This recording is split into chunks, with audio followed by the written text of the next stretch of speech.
Yo, back to the future, the past at last. Nostalgia topics on our dope podcast. We can get serious or we can get crazy. Covering the 2000s, 90s, 80s. Where else you get a conversation like this? A bit of the past that you don't want to miss. Like a throwback jersey giving you thoughts of the past. Like a home run hitter on that solo blast. This podcast, you don't want to skip. Mentally skinny dip on this nostalgia trip.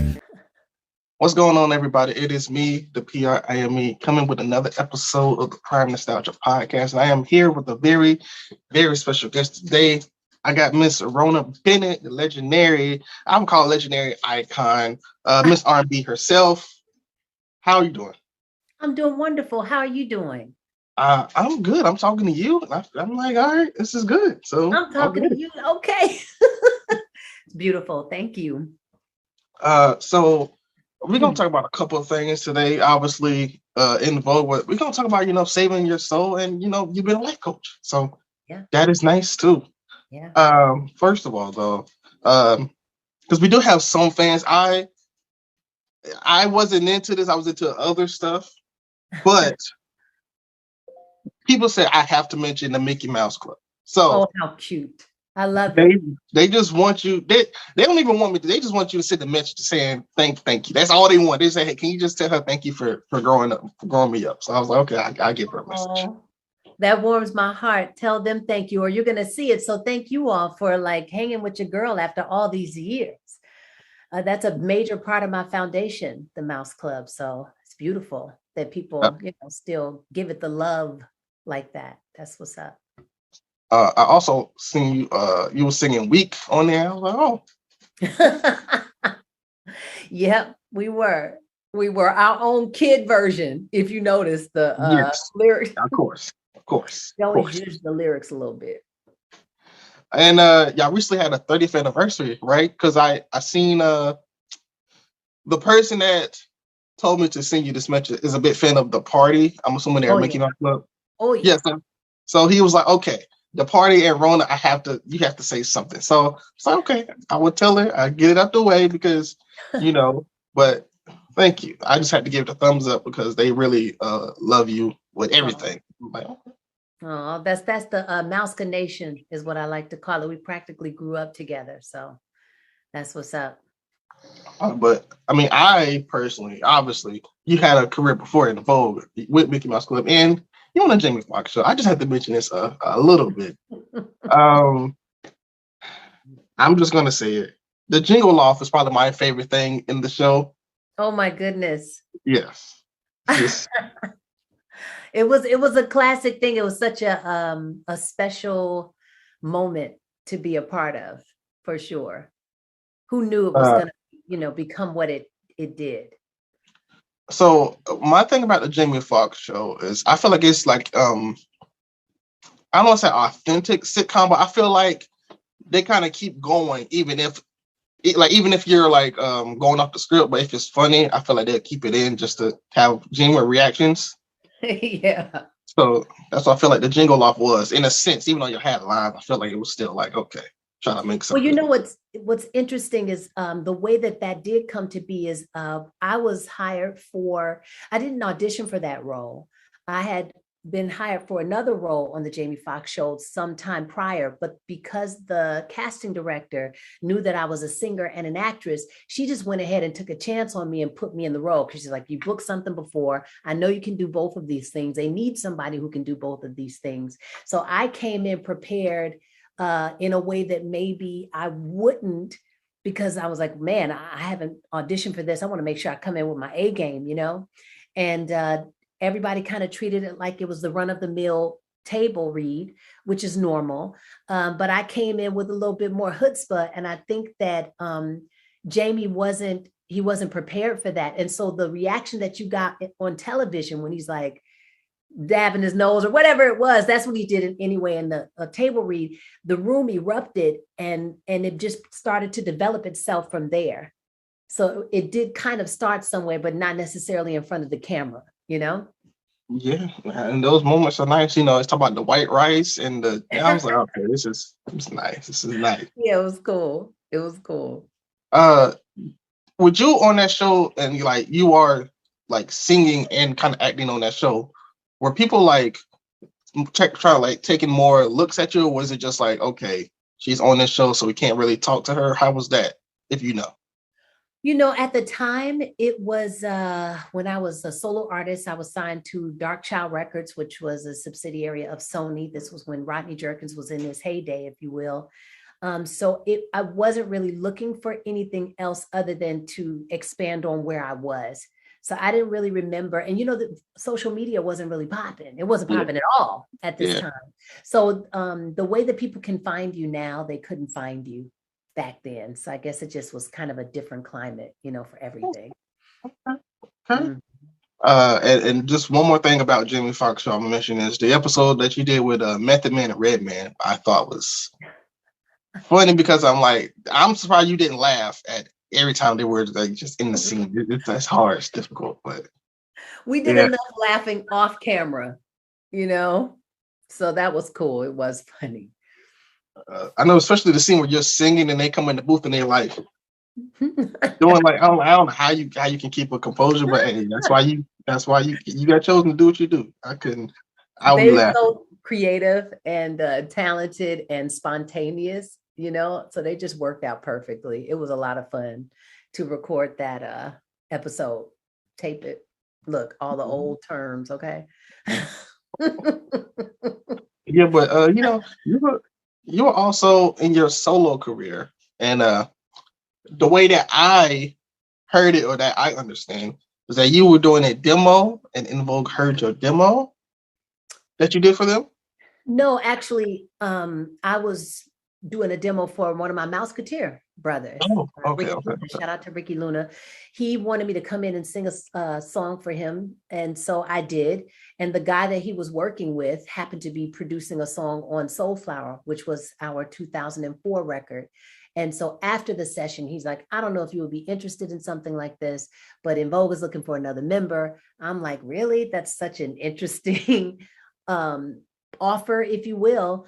But I ended up meeting Denzel Foster, one of the founders of the group. He heard my stuff that I did with Rodney, and then he heard some of my stuff as just a songwriter, and he really liked my songs that I had. They flew me up to the Bay, and then that was it. After that, once we met one another, it just kind of clicked. Nice. And people don't really notice you were still in there. You were Max and Cindy and Terry at first, but I just want to know how was how was coming into it, learning choreography, learning your actual part, and I'm just gonna get this out the way. I think you are, as far as everybody in the group, I think you're one of the most what's the word? It's not you. Is it utility? Like you can do everything. Like I understand. I've seen you sing lead. I've seen you sing the background. I've seen you sing the secondary parts. Like it's just you overall can just do what you need to do. Even this year, you had to fill in for Cindy for a couple leads. So I was like, okay, I like it.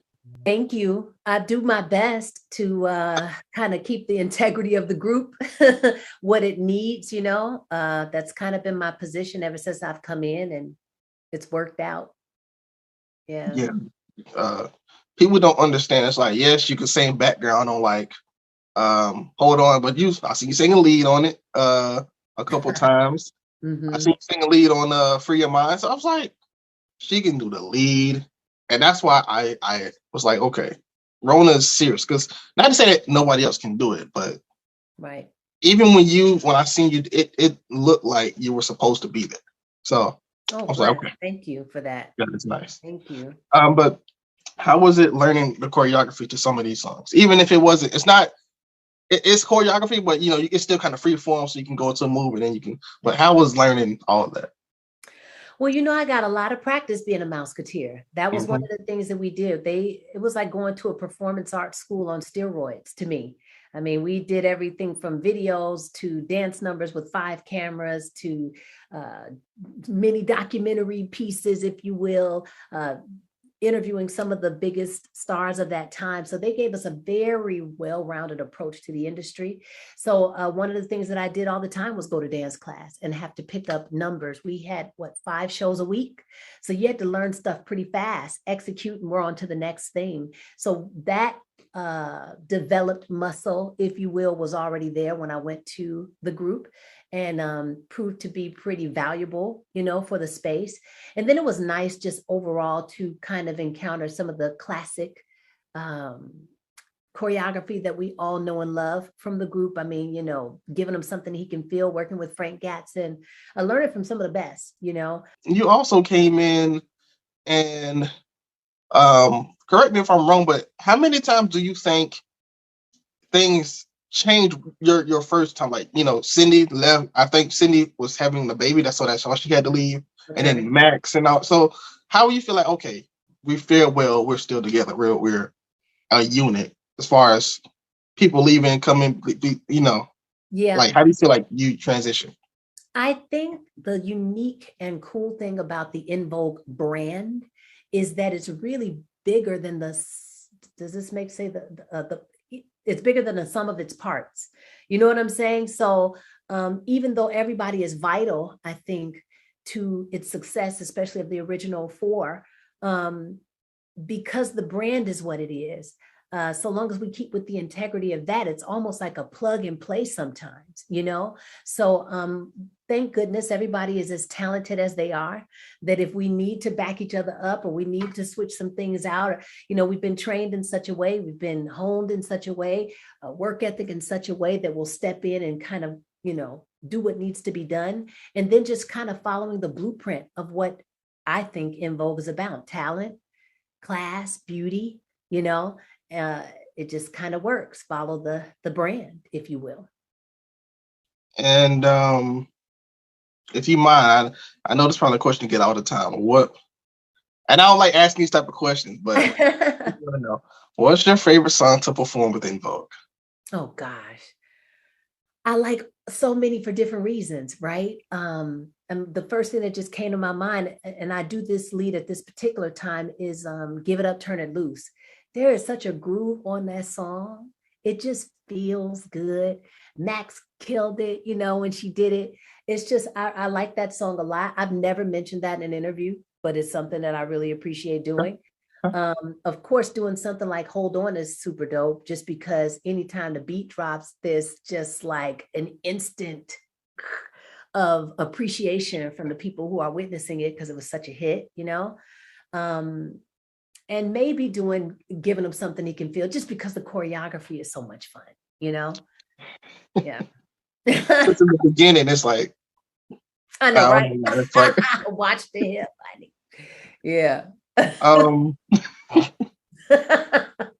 I will say, one that not necessarily surprised me, one that I was like, oh, I probably, forgot the word is Lies when I did Lies. Oh yeah. So I was like, Lies, like my style. Say word. I'm gonna go to Saving Your Soul because I feel like this has something to do with my next thing I'm gonna say. But I was just like, I'm gonna write a book about saving your soul. I'm a life coach, and how was that for you of that thought of doing this?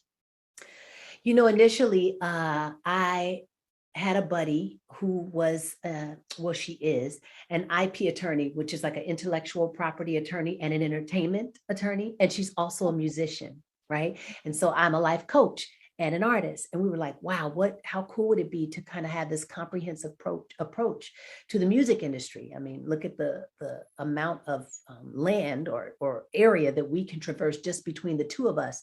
So we decided to kind of fill a void that was out there in the market. We were both looking for something that fed this aspect of things, and it wasn't there. And if it was there, I think the last one was like 2010 or something like that. And so we went on this writing spree, if you will, and we picked all these cool places to have writing retreats. And we just wanted to get this thing birthed out of us, but we never shared what we were writing. So here we are, fast forward 3.5 years later, and we're like, okay, you ready to combine the book, the information? And it just doesn't work. Like, we're in two different places. We're not quite the same type of writer. We didn't approach it the same way. And so we realized that we wouldn't be able to do this project together, which was a shocker for me, because I'm like, wait a minute, what? Am I throwing away what I just did? I'm going to take and build on what I just did. Whoa. So last year, at the end of 2021, I just kind of came to myself, if you will. And I was like, what am I going to do with what I have? And I finally read through everything that I've written over 3.5 years, and I threw away about 75% of the book. Like, a lot of this is not conveying what I even wanted to say now. Some of it's time sensitive. You got to change what's popping right now, what's not happening, what's the new approaches, whatever. So I just went into a cocoon and started to think about, what can I give people that could be valuable from me and still fill this void that I noticed was in the market, even more so that there isn't an artist per se that has boots on the ground. Not that I'm looking backwards and telling you about the industry, but that I'm actually in it doing, work right now and giving you what I hope is a bird's eye view from my experience and the things I've lived vicariously through to help you with whatever wisdom I have to help you take the next best step in your life. I already do it as a coach. Why not help people do it as an artist? It's not there. And so that was what fueled it. My husband, now husband, is the one that helped me to name the book, because after he started to hear the content that I was coming up with, he was like, babe, this is saving your soul. I'm like, wow. And so it stuck. Wow. Okay. Yeah. I mean, look, I'm just gonna say y'all should go get the book, because it's like, even coming from an artist perspective, saving your soul is still saving your soul. It's like, it's still something you should want to pick up and read and want to check out. When you are a life coach, do you go into it like, I'm just gonna try to be me, and if they maybe want to talk about, like, how does that work? Because I know some people, when they try to do regular things, people want to talk about what they are famous for. So how does that work for you? I'm not going to act like people don't know what I do, right? So some people know what I do, but I've been, if you will, nurturing, cultivating this relationship with people for years now. I started coaching back in 2010. I started utilizing social media much better, maybe around 2012. I had my web radio show in 2013. Like, I've been growing with social media, and I've been putting content out there. So some people didn't even know if I was still in the industry. That's how much I talked about coaching. So I think a lot of people respect that I've been doing it for so long, that my efforts seem sincere. I know they are, but for them to observe that they seem sincere, and that I approach it with as much authenticity as I can, so that I get dealt with in that way. So I don't find that I have that much of an issue. Of course, there are some things that fall through the cracks, but for the most part, I find people are coming to me for what I'm attempting to offer, to help improve the conditions in their life. And since we're talking about saving your soul in industry, I heard you say you might add new stuff to the book, maybe even just since obviously your life is still going, so you're gonna add more stuff to it. Does that even help you relax? Relax? No. No. I'm over here trying to power up so that I can prepare to write more, because this book took so much for me to produce. There was one night, I'll just tell you real quickly, we were on tour with this mixtape tour that we just did with New Kids on the Block and Salt and Pepper and Rick Astley, shout out to them. And one night, the guys were renting out the movie theater, and I think Top Gun may have been out, or something was out there, and they were Top Gun was out at the time y'all were on tour. Okay. So I think we were going to go see that. And I was like, oh, that would be so much fun. That would be so cool. I want to see it. I love the classic older version of it. But because I was in the middle of formatting and editing my book, and it was supposed to be coming out soon, I said, you know what? I'm going to stay back. I'm being work ethic girl, right? I'm going to put the work in, and something told me while I was working through my time, save this different. Don't work in this particular area of your computer. But I was on a roll. I kept going. 3.5 hours later, gone. And when I tell you, I couldn't even think straight. The tears just started falling down my face, because I felt like throughout the whole process, there was something else I had to push through to get it out of me, or there was some piece of time I didn't think I had, but I had to squeeze, editing in, or squeeze this in while this was happening, or squeeze that. So it really took a lot out of me to follow through. So proud of my effort. But then after I did this Grammy campaign, I just went for a Grammy nomination because I have an audio version of the book. I realized, wow, there's so much more that I can offer this work. There's so many things that started bubbling up to my conscious mind that I feel could be really valuable for people to know. And I was like, oh my gosh, I think I'm about to jump in again. So I'm powering up to jump in again because it took some things out of me. But I mean, man, I'm proud of myself on the other end, but it takes some serious focus, tenacity, and follow through. Yeah, I mean, I can.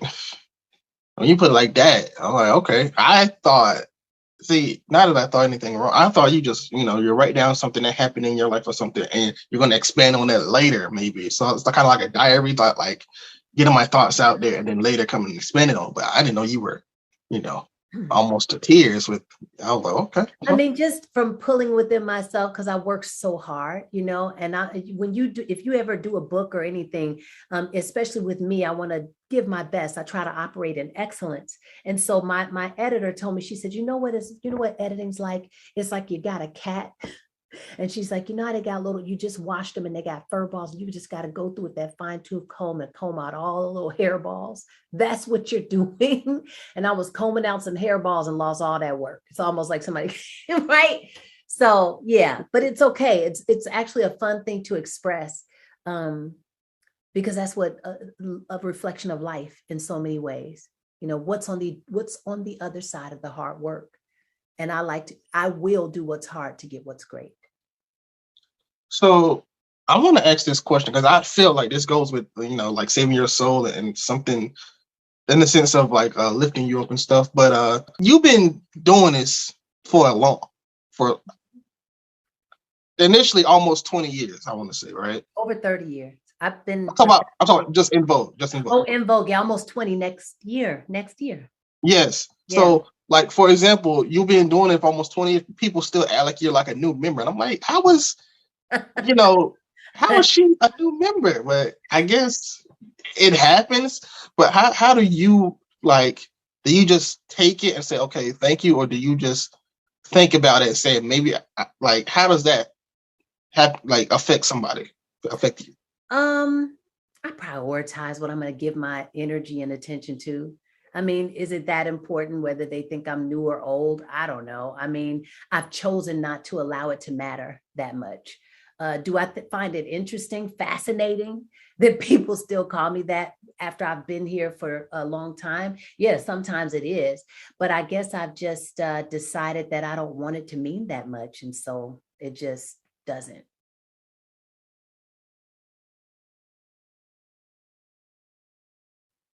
So when you came back, you even did more things. You did Electric Cafe and you did a movie, which I want to talk about the movie since it's December coming up. I just saw it last night.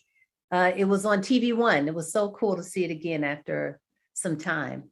Yeah, I saw it like 2 or 3 weeks ago. Oh. And I was like, because I knew it was a thing, but I was like, I'm gonna wait till it's closer to watch it. Then I watched it. I was like, oh, okay, this is a pretty neat movie. It was like you were yourselves, but you weren't yourselves. I was like, right. Oh, okay. I really like it. And so how does that make you feel that you have a Christmas movie, about you? I know, huh? I was like I said, I was just watching it last night. And I was like, oh, this is so cool. One of the things when we first read the script, we all were very pleasantly surprised with what we saw. We didn't know what we were going to get, but we were like, this is actually a pretty good storyline, And so to see it put up on its feet and for people to take to it the way that they do, and now it gets played like every couple years or something, and it's kind of a part of the Christmas season. I think that's so cool. I like the word you used, neat. I think it's so neat that it's like that. Who would have thought? But that's the benefit, I guess, of doing stuff that is year round. You can always kind of revisit it and enjoy it. Yeah, I mean, I probably would have to put it on that's probably going to be one of my Christmas movies that I watch every year. Because when you see people in music, I wasn't expecting. I didn't know if y'all was going like how people will call it a movie, but it's like them performing the whole time with like 1 or 2 scenes. I thought it was going to be like that, but it's like no, you are actually acting. I was like, oh, okay, yeah, it's different. So thanks for the feedback. Thank you. Of course, like it's It's nice. I got David Allen Greer in there too. I was like, Yeah, it was great working with him. And the young lady that was a star in the film, very talented. We're yeah. still, kind of keep in touch to this day, all of us, just connected on social media. It's, it's nice. I just saying this. It's funny how even back then they were talking about social media. And it was like, this works totally different now. This works totally different. It's so cute how the technology eventually is going to totally date itself. Right?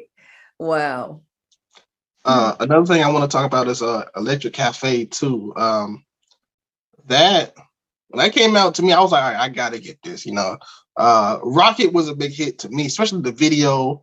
And yeah, unfortunately, I don't know if this is like unfortunate. I can't hear Rocket in that way and not do the point. I don't know why. I love it. Yeah. That's cute. I have to let Frank know, because I think Frank was the one who choreographed us for Rocket. Yes, he did. I gotta let him know he has another staple. Yes, it's just you gotta just point. I don't know. It's just I don't know. It's just something that happens. But how did you feel when they were like, okay, we're gonna do music again? Because you did Sunflower, or did you just do that demo? Did you like? I did. That was the Okay. album that I came to the group with. Okay. I thought you just okay, cool. So, but you did that, and then they were like, we haven't done music in a while. Let's do some. Or was it just like, yeah, I think we should do some music now? Or were y'all just kind of pushed into it, like, fans, we want music? No, because it'd been like 14 years. Okay, we had not done any new music like that in a long time, or album. Let's say an album, not new music. But yeah, I think for that reason, it's like, wow, there's no body of work in over 14 years. And the cool thing about En Vogue, the brand, it can keep going without putting out new music, really. So it's up to us, I guess, to just desire to continue to stretch artistically and see what else can happen, see what new things we can achieve, or what new music we can do that would just move us and move the people who want to hear it, Yes. I really think people should go listen to it. It's even though it's been out for a while, you should go listen to it still, man. The cover is amazing as well. The cover is nice. So I was like, okay. Thank you. Thanks. You're welcome. Okay. With you being in Vogue, I would call it, it's not a nostalgia group, but it's been around for 32 years. But the music, I feel like, how can I put this? I feel like nostalgia is way bigger now than maybe it was 10 or even 15 years ago. Yeah. Like, sure. Yeah. Even in like 2009, there is people will want to see more nostalgic stuff than they did back then. So yeah, I'm just gonna say this year y'all had a very nostalgic year. It's like y'all did, your concert, y'all did Dancing with the Stars, y'all did the mixtape tour. Yeah. It's just a lot of nostalgia. I feel like nostalgia is probably the biggest it's ever been as far as 80s and 90s. So I'm like, yeah, I like it, especially with me being a nostalgia person. That's what's up. But let's talk about the mixtape tour. How did that come about? If you even know, if you're involved in it, how did that come about? Or when you heard the news? I don't really remember how it came about per se, but definitely when I heard the news, I thought it was an interesting pairing or interesting grouping. When it landed on us, New Kids on the Block, Salt and Pepper, and Rick Astley, we were like, wow, that is such an interesting combination. Not until we got into this thing did we realize how magical it was. Like, this is probably one of the most special tours I've been a part of. Yeah. I don't know if you got a chance to see it, but anybody who went, I went. You did. I thought it was such a treat, like the bounce back. It was never a dull moment. There was no downstage time, the reverb. They were working one side, other side, one side. I loved it. I love the combination stuff, where you can transition out with the other artists. because of the way that it was positioned, you heard nothing but hit after hit after hit. It was just so cool in the costuming. And I thought, I mean, Rick Astley, he was singing his face off every night. You know, Salt and Pepper wreck it every night. I was extra blown away with how New Kids on the Block carried that thing and their level of energy and work ethic, especially being, as you like to say, a nostalgic group. They're in great shape. They look really good. They have a lot of energy and they understand the assignment as far as I'm concerned. Like as far as loving on their fans, giving back, going through the audience, hugging and kissing the babies. Okay, like they did that thing. I was so impressed with how they handled that. Yeah, I'm a huge performance person. Like performance is a big part of, I wouldn't say my life, but I watch performances a lot. So yes, it was really helpful and insightful. But maybe my favorite thing about the tour is that it was like an actual mixtape. Like it wasn't like in Vogue and then stuff. It was like everybody mixed in, and I really thought that was neat. Thought that was nice. That was the most creative part. Like this is creative because I don't think I've ever seen anybody do it like that. So me either. So impressive, right? So impressive. Super impressive. The outfits, of course, all of y'all were amazing. How was the Masked Singer and who chooses the songs? Do they give you songs? Well, they have like a trough of songs, if you will, right? And so we get to go and look in this big array of options, and we can also make our own suggestions. And so by the time we finish, we end up landing on, what we would really like to do. You also got to clear music for television. So some of the songs you might want to do, maybe you can't get it cleared, so they have an incredible music team over there, if you can, as you can imagine. And between the two of us, our side and their side, we landed on our songs. So I have a question. It's never been done before. And I don't know if y'all were y'all able to choose an En Vogue? So like, I'm just saying, even though they would know that it's you, maybe if like y'all switch it up and like Terry is singing the lead to Hold On, would that still be a giveaway to some people or? Well, one thing, we didn't sing any En Vogue material. I think that would have been. I know, but I'm saying like, would that, like, who's gonna be like, oh, En Vogue is singing their own song? Like, that's very true. Actually, you just said, I'm like, wait a minute. Actually, that's just throwing people. So I'm like, even if y'all change though, y'all can have Terry singing Hold On the leads or something. Like, even if y'all switch it up, but y'all still singing the song. I'm like, I think y'all would have fooled everybody. But you know what's interesting? Even when we thought, I mean, some like Terry has a signature vibrato.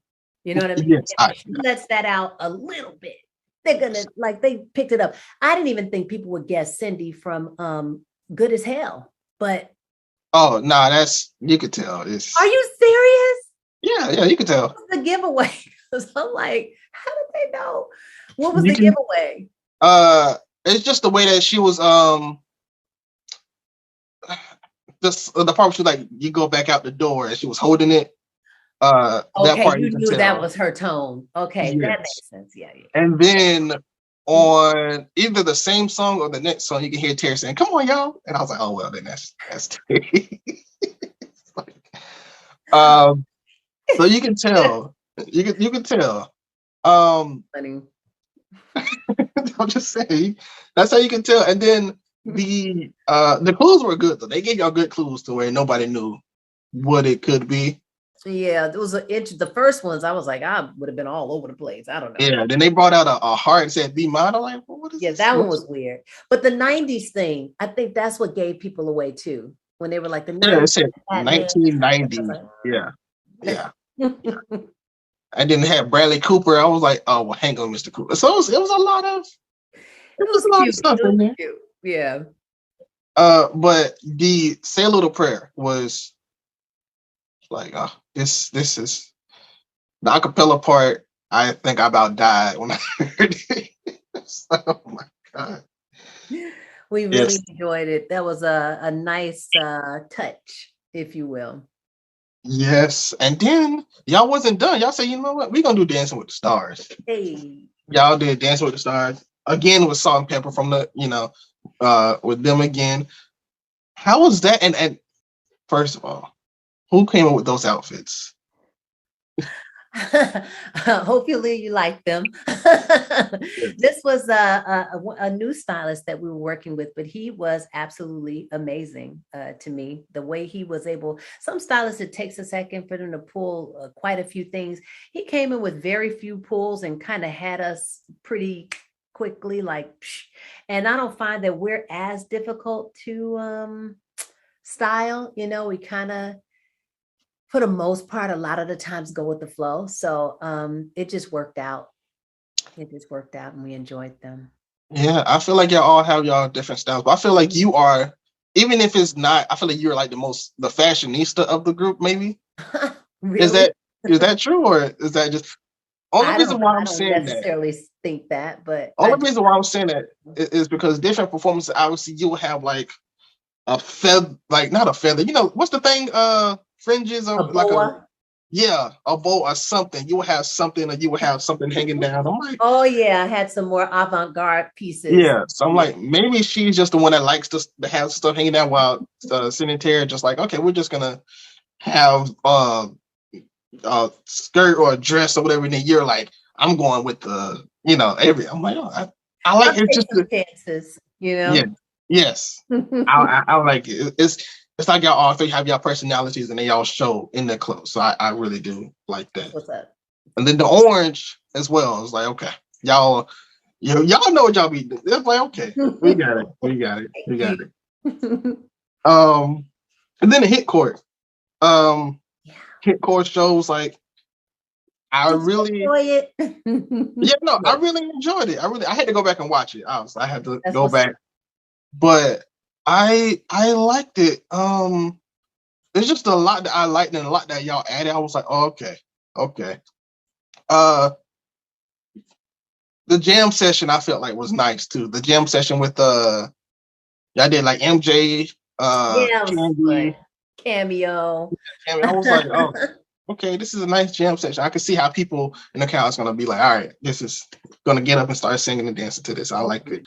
Thank Whose you. idea was it to be like, let's do a live concert for y'all 30th from Funky Divas? Interestingly enough, one of Cindy's friends is one of the owners at the Hit Core studio. And so I guess they had a conversation about bringing us there, and what better way than to celebrate 30 years later after the Funky Divas record. Um, and we just kind of took that as an opportunity to add some more material and refresh the show. And we're still refreshing the show. So that's kind of exciting for us to do, Yeah, with. and y'all added those songs for the Mass Singer as well. Some of them. That was Like, fun. okay. So one of the last things I want to talk about is the ups and downs, right? Everything has ups and downs. It's come back to saving your soul. Hello, life.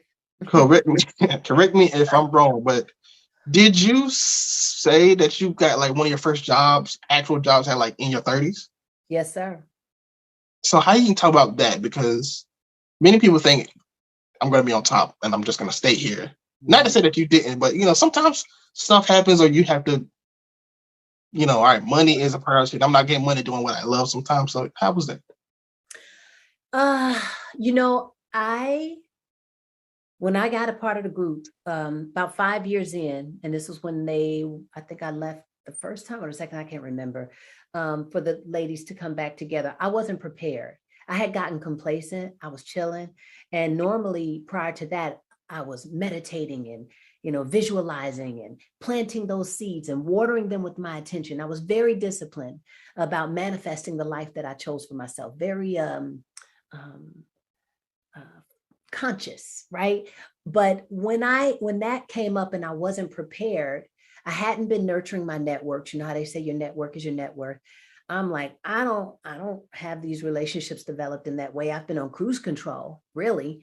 And so there were so many things that I had gotten away from. I won't say majorly. I mean, I'm still who I am, but to the level of discipline that I used to have, I had gotten away from some things. And I think it just caught up with me. And then the next thing you know, bam, I'm looking at a situation where I'm trying to push doors of opportunity open. They won't budge.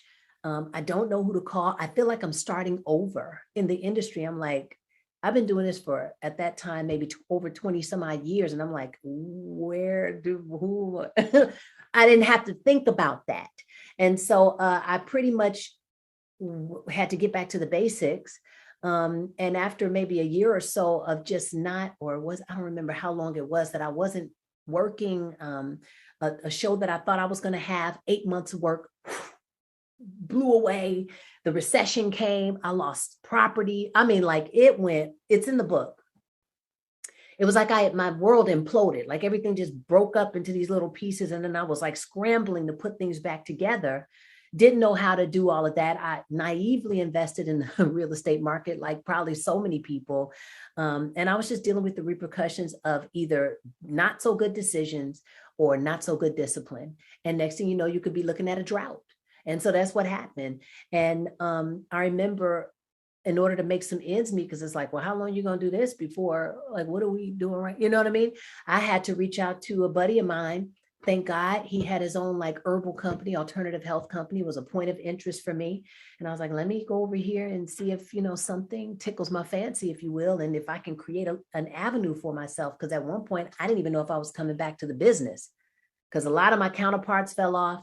It was like adapt or die. You know what I'm saying? And a lot of people didn't make it. So while I did that, though, I did not waste what I have learned to call a winter. Like if life goes in seasons, the winter is like when you can't till the soil, right? The ground is hard, especially if you're in a cold climate. You can't turn it over. You can't plant no seeds. You can't water it. It is not the season for growing anything. It's the season for hibernating, right? It's the season for pausing. So I was like, all right, self-inventory.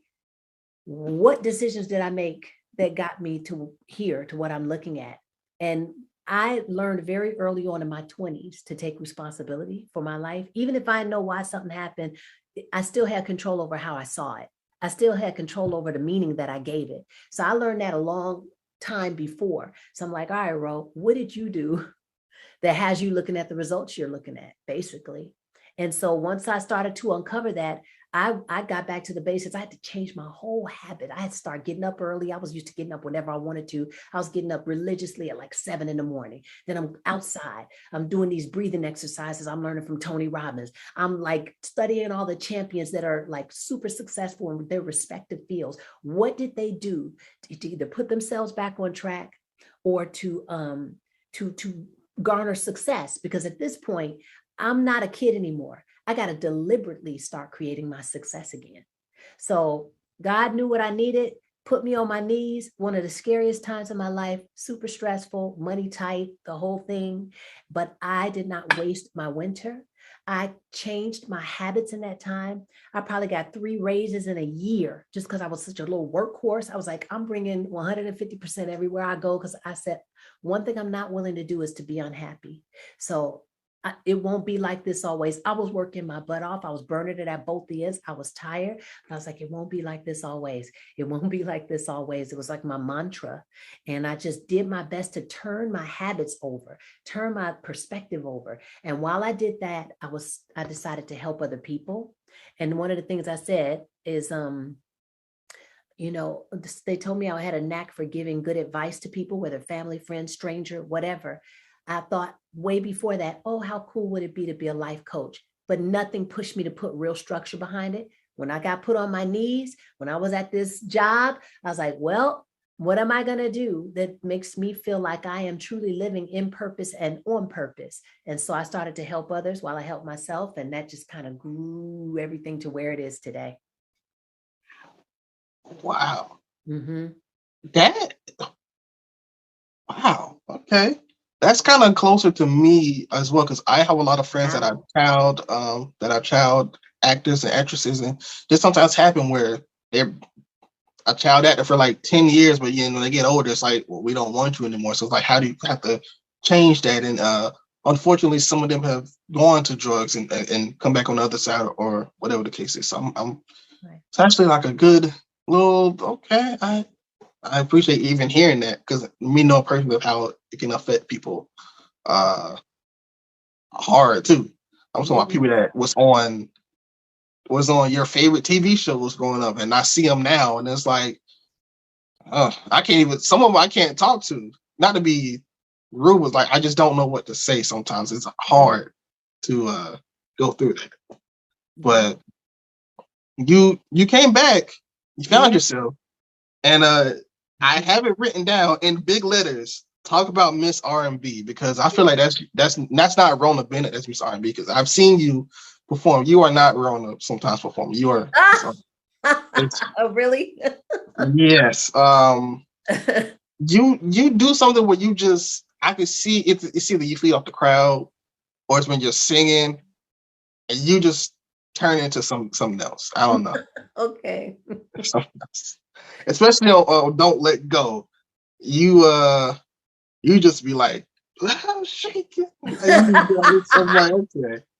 Yes. Rhona has left the building and Miss R&B is here. Cute. So I just had to mention that in big letters, Miss R&B. But can you tell people about current projects that you have coming up, whether it's more adding to the book or more anything? I also know that you sometimes go on IG Live and talk about your experiences. So, Absolutely. you have anything you want to tell the people about your current projects? Yeah, I definitely intend to continue the IG lives, and I want to. I'm coming up with a new podcast right now to support saving your soul. I will be expanding on the book. Wish me luck.